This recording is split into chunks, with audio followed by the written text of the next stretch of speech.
Hello. Good afternoon, everybody. I'm Gervreau. I'm the Vice President of Sustainability for Jackson Family Wines. Honored to be here. Thank you all for coming. The term regenerative agriculture, it's one that's come to prominence over the last few years and garnered a lot of attention among climate activists and agricultural practitioners alike.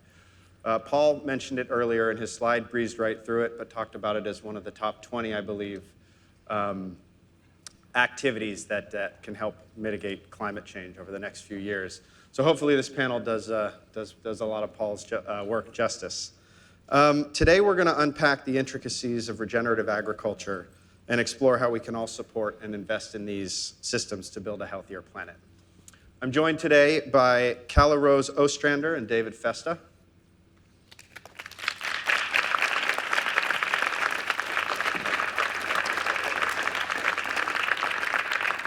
Calla is a strategic advisor to individuals and organizations dedicated to the well-being of people and planet.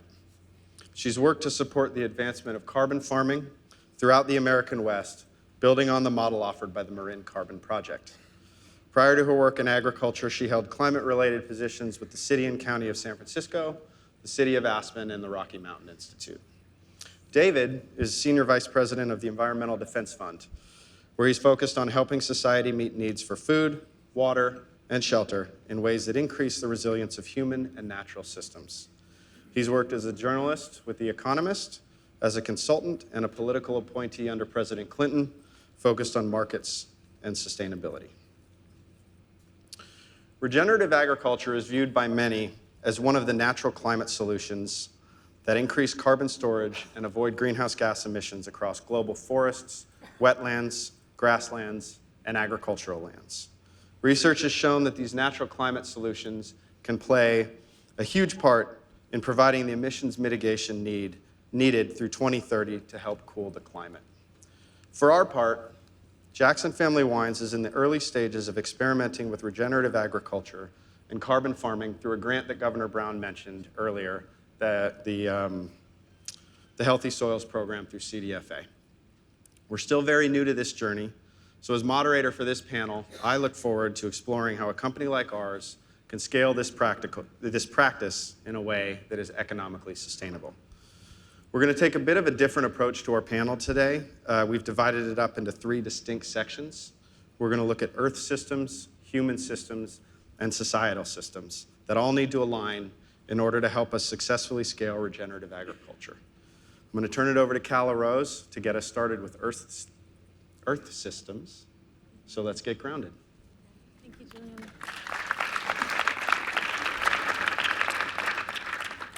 I'm also going to start out by reminding us of some really core things. Some folks might call it calling and traditions. We might call it the elements. We might call it the directions. That's what I'm going to do for us here today. There is old knowledge about the carbon cycle that will help us go forward. We are a solar-based planet. All of the energy on this planet comes from the sun in some form or another, whether it is fossil, whether it is the carbohydrates that we eat, whether it is the wind that moves turbines that is generated by the heat of the sun passing over the water. The sun is our life force. Even if we think about fission, if we're successful with that energy that Paul Hawken talked about earlier, that's the power of a star. We are a solar-powered, star-powered planet. It's a beautiful planet. We're very lucky it has something on it that's called water. And this water gives us the ability to have life. So we have an earth that the sun comes to, and that earth holds water. And from that, we have this beautiful development, which was plants. And plants help us regulate that water. They produce oxygen for us to breathe, and they produce sugars. They're autotrophs. They eat the sun. They pass that energy of the sun to us in a form that we can eat, to the fungi in a form that they can eat. And everything works together in this beautiful, beautiful mechanism that we can call the carbon cycle, or modern science calls the carbon cycle. So how are humans interacting with that carbon cycle?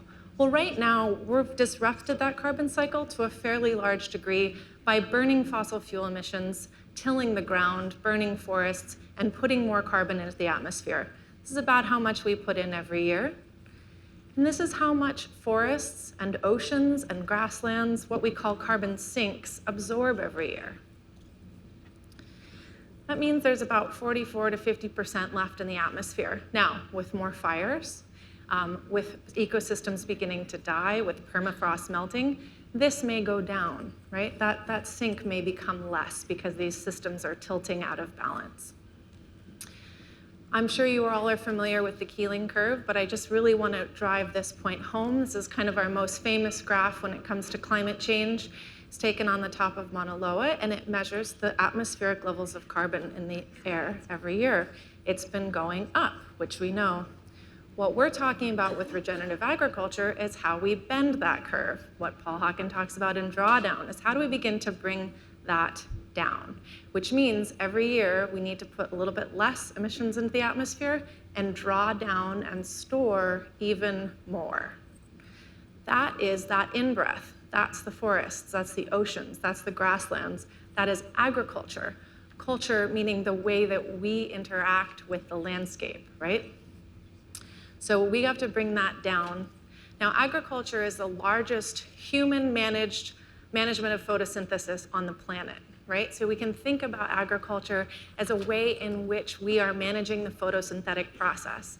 One of my mentors, John Wick, the co-founder of the Marin Carbon Project, likes to say that agriculture is the business of moving carbon between carbon pools, so from the atmosphere to the biosphere to produce food, fuel, fiber, and flora. This is great because carbon is the keystone in our system. We know this, we're all carbon-based life forms. And the beautiful thing about thinking about managing for carbon is that because it is a keystone in our system, the other elements also manage around it. I don't know if you've ever seen, there's a cute science video on YouTube where like a person dressed as a carbon atom walks into a party and everybody like goes to that person and gets really close. So it's the idea that like the carbon molecule is the molecule around which all the other ones gather. So while more carbon in the atmosphere is bad for us, it's causing climate change, more carbon in the soil is actually really good for us. This is a general principle that is overly simplified but true. Water follows carbon. Water is the most prevalent greenhouse gas in the atmosphere. We don't think about it as a greenhouse gas because it wasn't under the Kyoto Protocol. It wasn't a pollutant. But more water vapor in the atmosphere increases warming. Okay, so why do we have more intense storms? Well, partially because we have more heat in the atmosphere, we have more carbon in the atmosphere, we have more heat in the atmosphere, and then that heat holds more water. So these superstorms or these big dumps of rain are happening because we have more carbon in the atmosphere. Now, likewise, when you have more carbon in the soil holds more water. Okay, so you can get more water when it rains, it soaks in better, it stays for longer, and it's more available to plants. So as a general sort of planetary rule of thumb, it's good to think about the fact that water follows carbon. This is my slide, which is why it's sort of ugly compared to the other ones that my dear friend Kiki made for me. I had to put it in here because the wonderful thing about carbon and then more water is what happens is the electromagnetic capacity in the soil changes. What does that mean? It means that more nutrients stick around. So the cation exchange capacity changes when you get more carbon and more water in the soil, which all of a sudden means if you're adding nutrients, more of them are going to stay. And if there's nutrients to be had in the minerals, they're going to become more available. The point here is that when you're managing for carbon, you're actually also managing for fertility. I'm going to go quickly. So in climate change, we tend to think about the fact that there's these buckets. You know, we have to reduce emissions from transportation. We have to reduce emissions from buildings. What I want us all to think about with this Earth system is the fact that it's cyclical and that many things stack upon each other, and that we begin to understand, when we begin to understand how those things stack and work in a synergistic manner. Paul said earlier, it's not a linear system, it's a synergistic system, which also means it's an entropic system. So when it fails big and fast and chaotic. But when it organizes in beautiful, wonderful, synergistic ways that have many positive benefits. David. Thanks, Calla. Thanks, Julian. And Julia, and in fact, thanks to the entire wonderful Grounded crew. This is an amazing, amazing gathering. I'm going to start by saying I'm not a big fan of labels in general. They have their purpose, but all too often they foreclose innovation and create divisions. My organization, Environmental Defense Fund, works very closely in collaboration with farmers all across the country, and we see this all the time with labels. In fact, I was just talking with one of our farmers from Idaho who told me he had his head handed to him by his next door neighbor when they were talking about sustainability. And I said, well, why? And he said, well, he'd heard that in order to be sustainable, you need to be doing no-till. Well, his neighbor's a potato farmer, and you can't harvest potatoes without tilling. So he took this whole thing to be a complete attack on his ability, his social license to operate. Now, we in this room, under the protective dome here, can say, wow, that's a little bit of an overreaction. But it really points to the fact that we really have to think carefully about this whole system thing, what Calla Rose was saying. And as I've looked a lot at what's been written about regenerative agriculture, I was attracted to the idea that it's not really a label that's attached to a prescribed set of practices. It really defines a way of thinking. And that way of thinking is about bringing together to achieve a place-based balance of practices, cropping choices, and other variables so that we can meet our needs for food and fiber in ways that actually leave the planet a little better off. This is different from saying that what we're trying to do is reduce the harm from agriculture. This is really about seeing farmers, ranchers, and forestry stewards as frontline actors in our quest for a more vibrant and just world. I'm a fan of history, and history will tell you that agriculture created the conditions that allowed civilization to arise. And I think agriculture, particularly the regenerative mindset, is going to determine whether or not civilization can thrive in a climate-changing world. So I like to think of our job as civilization-saving superheroes, and I'm sure we're all excited about that job title. But now that we know what we're trying to do, how do we do it? Well, the good news is there's a lot of pieces to the puzzle, and we already know quite a number of those pieces. Paul Hawken talked about 100 of them earlier today. So what we spend our time thinking about a lot at Environmental Defense Fund is what are the barriers, what are the human factors that are getting in the way of scaling these things up? And to my mind, two things rise to the top. First is culture, and the second is profits. So let me ask you guys a question. How many of you here have met a farmer who wakes up in the morning and says, I am really trying to figure out the best way to screw up the planet today? Anybody? Yeah, me neither. Me neither. They're just like the rest of us in that they are operating in a system where culture and economic realities really influence their decisions. Let me talk about culture first. This is often an incredibly powerful but overlooked barrier or incentive to scaling things up. I was with a farmer, one of our farmers from North Carolina. She was walking me across her lands, and she's done an amazing job introducing things like buffer strips, conservation tillage, other practices to her land. And it's really amazing. And I said to her, Ann, you must be so incredibly proud of what you've been able to do here over the last decade, 2 decades. She got quiet. And she said to me, you know the hardest thing about this? So when I took my dad on a tour of the farm recently, he was probably in his mid-80s at that point. At the end, he looked at me and he said, you know, Ann, I got to tell you, this farm looks like hell. And his notion of what a well-run farm looks like is pretty commonly held. Now, I know a lot of you are familiar with agriculture, so you're probably aware that a well-run farm in the conventional paradigm has only crops, no other plants, no other animals. The rows are really straight. The irrigation ditches are perfectly devoid of vegetation and also very straight. So the first thing that needs to happen is we have to change the vision for what agriculture looks like. And that transformation isn't just in the eyes of farming and ranching community. It's a general public. The popular vision of agriculture doesn't see agriculture as a linchpin of conservation. And I believe that's what it has to be going forward in this climate changing world. You know, when I mentioned to my friends that I work on biodiversity, one of the common responses is, that's great, I love tropical rainforests. Okay, so do I, but I don't work there. I work here with our farms and ranches in this country. And they say, well, why? And I said, well, that's where the habitat is. 2/3 of the continental United States is a farm, a ranch, or a forest. The numbers globally are similar.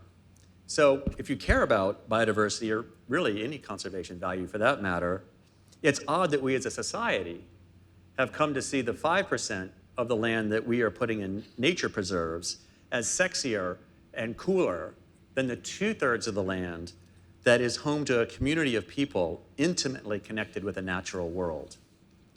If we get the public to see regenerative agriculture as the foundation not just of a healthy food system, but also of biodiversity, climate protection, forest and fire management, as we were hearing about earlier, and more, our political system is going to be that much more able to move quickly to divert and redirect resources to support this. So I feel very passionately about that, but I'm going to leave that topic for now, the cultural topic, to talk about the other, which is profits. Now, this is the point where I'm often expected to rail against the stock market or whatever. But the bottom line is, well, the bottom line. If regenerative agriculture doesn't turn a profit, we can no more expect farmers and ranchers to engage in it than we can ask them to give us our food for free. So the question now is, how do we begin to divert or change or redirect those revenues? Carbon's a big part of regenerative agriculture, and so it's logical to look at carbon markets as a way of paying for it. EDF is known for our embrace of cap and trade. Thank you, Governor, for all the work you've done on that. And I myself am a big fan of market-based approaches, but yet I'm coming to the conclusion, and I hope I'll have a chance to talk with a number of you over the next 2 days about this, but I'm coming to the conclusion that carbon markets are not a universally effective mechanism for delivering revenue to ag. The work that we've done at EDF over nearly a decade has surfaced a number of really stubborn challenges. And here are three. The first is that the price of carbon doesn't cover the transaction costs, or even more importantly, the learning curve for ag.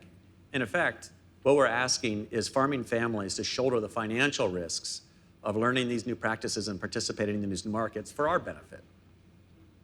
The second is that trading protocols seek to scale up solutions by standardizing them, where scale in the agricultural world is really about learning how to adapt practices to local conditions and cultural norms. And finally, carbon markets seek precision in compensating farmers just for the carbon that's associated with a particular practice, completely ignoring the full suite of farm-level benefits that are part and parcel of that very same practice. Imagine, if you will, a manager of an omelet factory sending out one salesman and saying, I want you to get the best price possible on egg whites. And then sending out another salesman and saying, I want you to come back with the best possible price on egg yolks. Well, they both wind up at the chicken farm, and the farmer scratches their head and says, well, I have an egg. Can I just sell that to you guys? You know what? It comes with the yolk and the white all together, all in one package.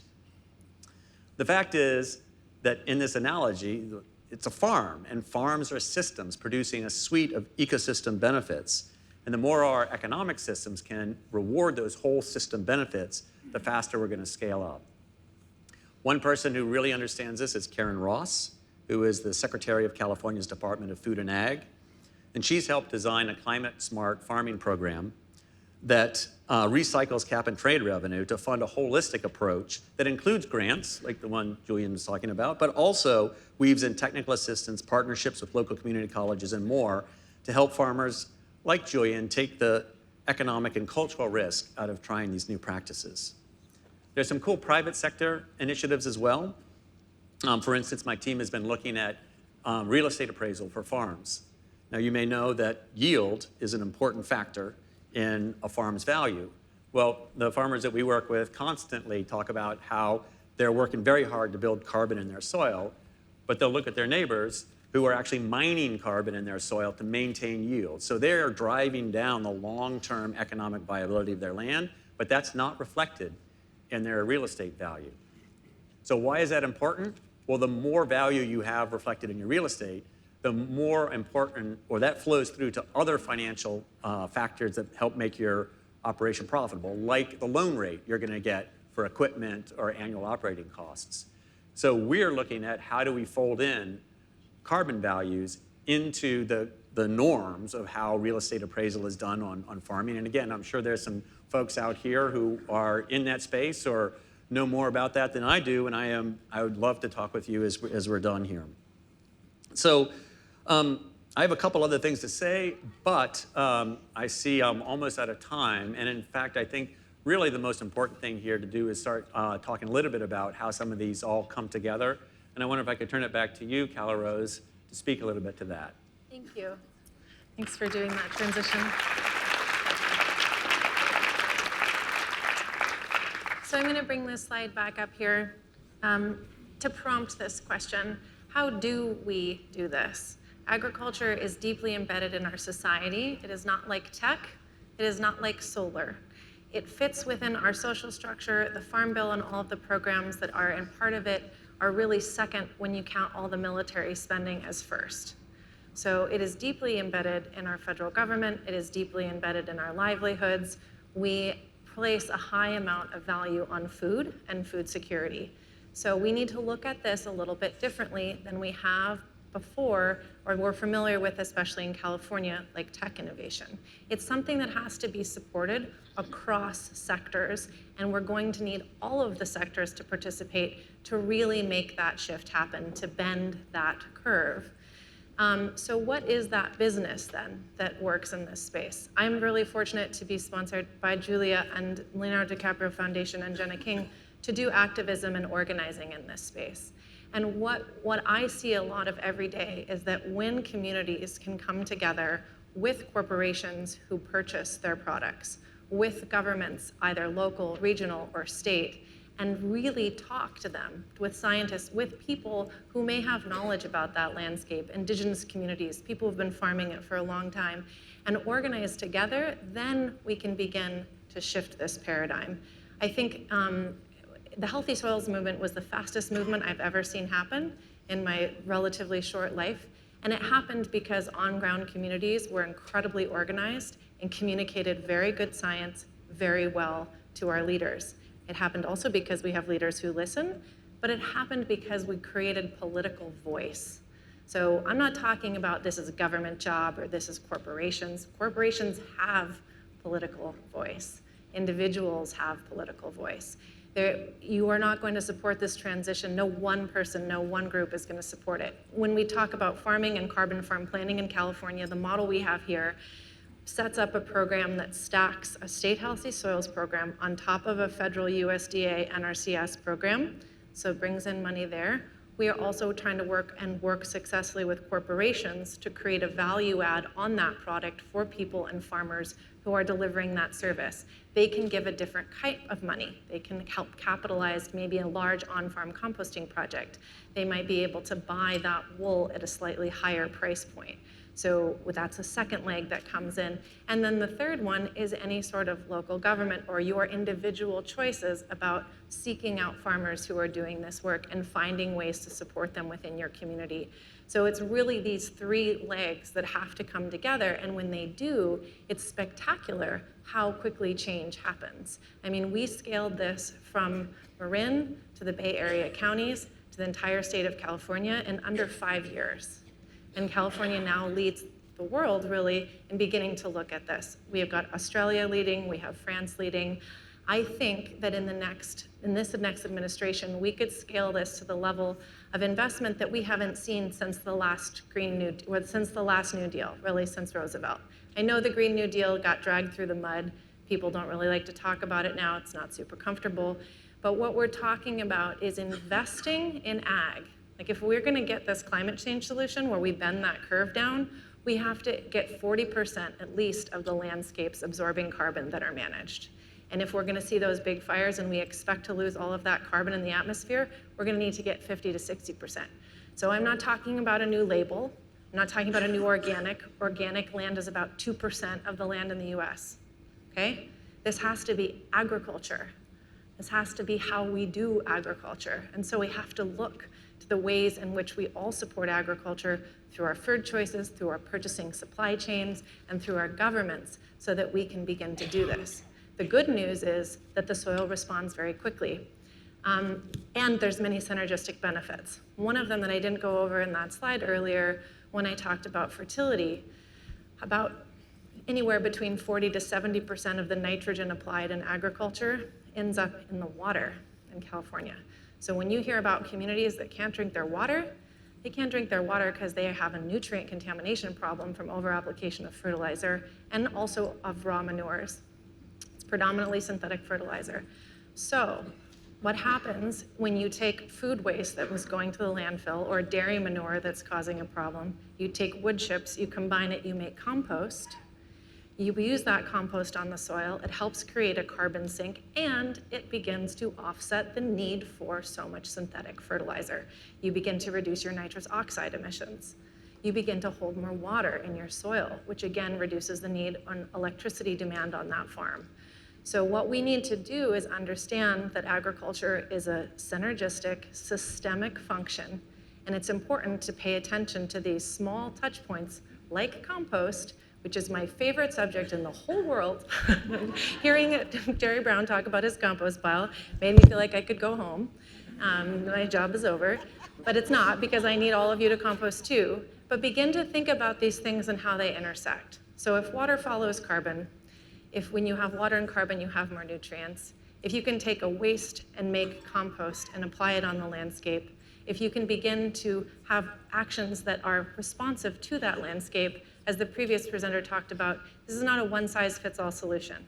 This isn't about no-till or only compost or just do silvopasture. This is about responding to the landscape and the people and the economies on those landscapes. Thank you.